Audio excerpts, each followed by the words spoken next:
এইটা আমার রুম, আমি পাশের রুমে আছি, সমস্যা নাই, কোনো অসুবিধা হলে আমরা বলিস।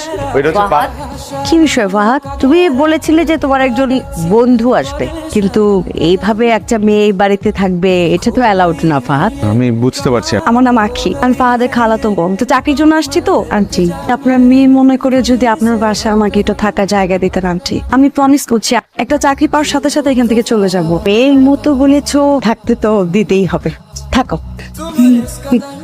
এসে গেছে। রুমটা আসলে কার? মানে তুই আমার বাসায় আসছিস না আমি তোর বাসায় আসছি, কিছুই বুঝতেছি না। কেলান্টি এক করে ফেলছস?